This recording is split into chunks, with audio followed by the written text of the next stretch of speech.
Hello students, how are you? Our today's topic is lens and its types. सब तो पहला सानू ये पता होना चाहिए कि लेंस की चीज़ है. Now lens is a transparent medium used to converge or diverge the light.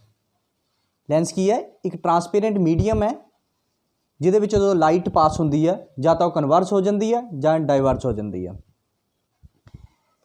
ਤੇ ਦੋ ਤਰ੍ਹਾਂ ਦੇ ਮੇਨ ਆਪਾਂ ਲੈਂਸ ਡਿਸਕਸ ਕਰ ਸਕਦੇ ਹਾਂ, convex lens and concave lens, depending upon their shape.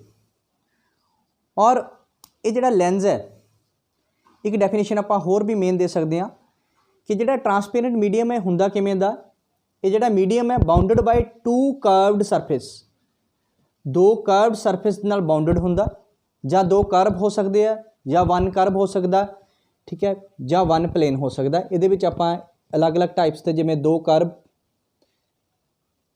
ਆ ਦੋਨੇ ਕਰਵ ਹੋ ਗਏ ਕਨਕੇਵ ਤੇ ਕਨਵੈਕਸ, ਠੀਕ ਹੈ, ਤੇ ਇੱਕ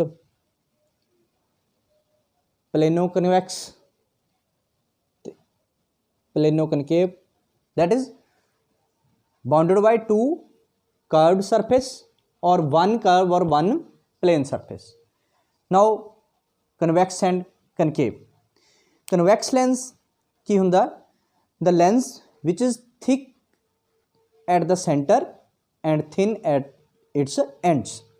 ਠੀਕ ਹੈ, ਆ ਜਿਵੇਂ ਆਪਣੇ ਕੋਲ ਲੈਂਸ ਹੈ, ਠੀਕ, ਇਹ ਲੈਂਸ ਹੈ, ਇਹਨੂੰ ਅਗਰ ਧਿਆਨ ਨਾਲ ਦੇਖਾਂਗੇ ਤਾਂ ਸੈਂਟਰ ਤੋਂ ਇਹ ਥਿਕ ਹੈ ਤੇ ਸਾਈਡਾਂ ਤੋਂ ਬਿਲਕੁਲ ਥਿਨ ਹੈ. ਤੇ ਇਹ ਸਾਡੇ ਕੋਲ ਦੈਟ ਇਜ਼ ਕਨਵੈਕਸ ਲੈਂਸ. ਔਰ ਕਨਵੈਕਸ ਲੈਂਸ ਨੂੰ ਆਪਾਂ ਕਨਵਰਜਿੰਗ ਲੈਂਸ ਵੀ ਕਹਿੰਦੇ ਆ. ਕਿਉਂ? ਕਿਉਂਕਿ ਇਹਦੇ ਵਿੱਚ ਜਦੋਂ the all rays parallel to the principal axis, ਜਿੰਨੀਆਂ ਵੀ ਪ੍ਰਿੰਸੀਪਲ ਐਕਸਿਸ ਦੇ ਪੈਰਲਲ ਰੇਜ਼ ਪਾਸ ਹੋ ਰਹੀਆਂ ਉਹਨਾਂ ਨੂੰ ਇਹ ਇੱਕ ਪੁਆਇੰਟ 'ਤੇ ਫੋਕਸ ਕਰ ਦਿੰਦਾ, ਇਕੱਠੀਆਂ ਕਰ ਦਿੰਦਾ, ਕਨਵਰਜ ਕਰ ਦਿੰਦਾ. ਇਸ ਕਰਕੇ ਇਸ ਨੂੰ ਕਨਵੈਕਸ ਲੈਂਸ ਵੀ ਕਿਹਾ ਜਾਂਦਾ. ਦੂਸਰਾ ਸਾਡੇ ਕੋਲ ਹੈ ਕਨਕੇਵ ਲੈਂਸ. ਕਨਕੇਵ ਲੈਂਸ ਕਿਵੇਂ ਦਾ ਹੁੰਦਾ? ਕਨਕੇਵ ਲੈਂਸ ਵਿਚ is thin at the centre and thick from the side. ਸਾਈਡਾਂ ਤੋਂ ਥਿਕ ਹੈ ਪਰ ਸੈਂਟਰ ਤੋਂ ਥਿਨ ਹੁੰਦਾ, ਉਸ ਲੈਂਸ ਨੂੰ ਆਪਾਂ ਕਨਕੇਵ ਲੈਂਸ ਕਹਿੰਦੇ ਹਾਂ. ਠੀਕ ਹੈ, ਤੇ ਆ ਜਿਵੇਂ ਸਾਡੇ ਕੋਲ ਲੈਂਸ ਹੈ, ਠੀਕ ਹੈ, ਇਹ ਲੈਂਸ ਕੀ ਹੈ? ਸਾਈਡਾਂ ਤੋਂ ਥਿਕ ਹੈ ਪਰ ਸੈਂਟਰ ਤੋਂ ਬਹੁਤ ਬਰੀਕ ਹੈ. Thick from the side and thin at the centre. This is, ਇਹ ਸਾਡੇ ਕੋਲ ਦੋਨੇ ਲੈਂਸ ਹੈ, ਇੱਕ ਕਨਕੇਵ ਤੇ ਇੱਕ ਕਨਵੈਕਸ. ਨਾਓ ਕਨਵੈਕਸ ਲੈਂਸ ਨੂੰ ਡਾਈਵਰਜਿੰਗ ਲੈਂਸ ਕਿਹਾ ਜਾਂਦਾ. ਕਿਉਂ? ਕਿਉਂਕਿ ਜਿੰਨੀਆਂ ਵੀ ਰੇਜ਼ ਇਹਦੇ ਵਿੱਚੋਂ ਪਾਸ ਹੁੰਦੀਆਂ parallel to the principal axis, ਔਰ ਜਿੰਨੀਆਂ ਵੀ ਰੇਜ਼ ਵਿੱਚੋਂ ਪਾਸ ਹੁੰਦੀਆਂ ਉਹਨਾਂ ਨੂੰ ਇਹ ਡਾਈਵਰਜ ਕਰ ਦਿੰਦਾ, ਖੰਡਾ ਦਿੰਦਾ. ਠੀਕ ਹੈ, ਇਸ ਕਰਕੇ ਇਸ ਨੂੰ ਡਾਈਵਰਜਿੰਗ ਲੈਂਸ ਕਿਹਾ ਜਾਂਦਾ. This is converging lens and this is diverging lens. So ਉਸ ਤੋਂ ਬਾਅਦ ਇਹਨਾਂ ਦੇ ਕੰਬੀਨੇਸ਼ਨ ਬਣਾਏ ਜਾਂਦੇ ਆ, ਪਲੇਨੋ ਕਨਵੈਕਸ, ਕਨਕੇਵੋ ਕਨਵੈਕਸ. ਠੀਕ ਹੈ, ਬੇਸਿਕਲੀ ਸਾਡੇ ਕੋਲ ਮੇਨ ਦੋ ਲੈਂਸ ਹੈ, convex lens and concave lens. So ਇਹ ਸਾਡੇ ਕੋਲ ਸਾਰਾ ਸੀ lens and its types. Next ਜਿਹੜਾ ਆਪਣਾ ਟੌਪਿਕ ਹੋਏਗਾ ਉਹਦੇ ਵਿੱਚ ਆਪਾਂ image formation by lens discuss ਕਰਾਂਗੇ.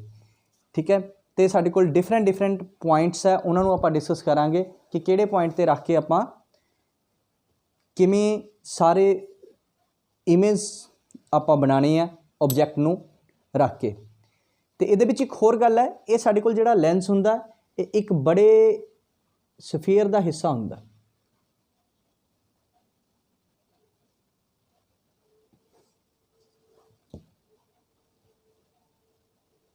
ਜੇ ਆਪਾਂ ਇਹਨੂੰ ਐਕਸਟਰਾਪੋਲੇਟ ਕਰੀਏ, ਕੁਛ ਟਰਮੀਨੋਲੋਜੀ ਇਹਦੇ ਨਾਲ ਰਿਲੇਟਡ, ਤੇ ਇਸ ਸਫੀਅਰ ਦਾ ਜਿਹੜਾ ਸੈਂਟਰ ਹੈ ਇਹਦਾ ਵੀ ਸੈਂਟਰ ਹੋਏਗਾ. ਇਹਨੂੰ ਆਪਾਂ C1 ਲੈ ਲਈਏ, ਇਹਨੂੰ ਆਪਾਂ C2 ਲੈ ਲਈਏ. ਇਸ ਨੂੰ ਸੈਂਟਰ ਆਫ ਕਰਵੇਚਰ ਕਿਹਾ ਜਾਂਦਾ, that is called centre of curvature.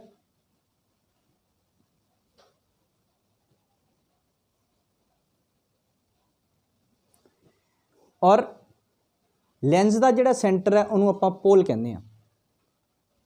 So optical centre ਕੀ ਕਿਹਾ ਜਾਂਦਾ? Optical center of the lens.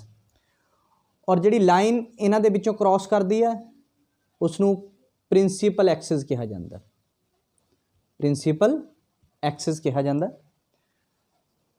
Clear.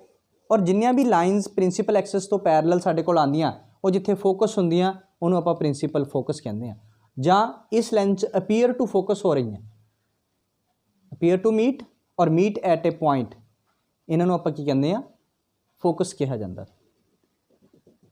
तो जिहड़ा डायमीटर साडे कोल आ वाला उन्होंने अपर्चर ऑफ द लेंस कहा जाता है। ये कुछ टर्मिनोलॉजी है जिहड़ी आपां अगे यूज़ करांगे, that is centre of curvature, optical centre, principal axis, principal focus and the distance between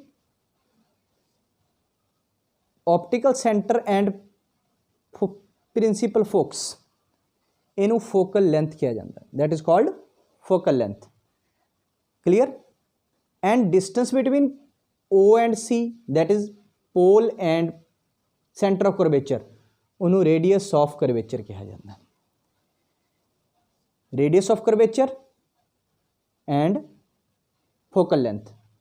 और साडे कोल ऑलवेज जिहड़ी है फोकल लेंथ है वो R/2 हुंदी है, ये ध्यान रखना।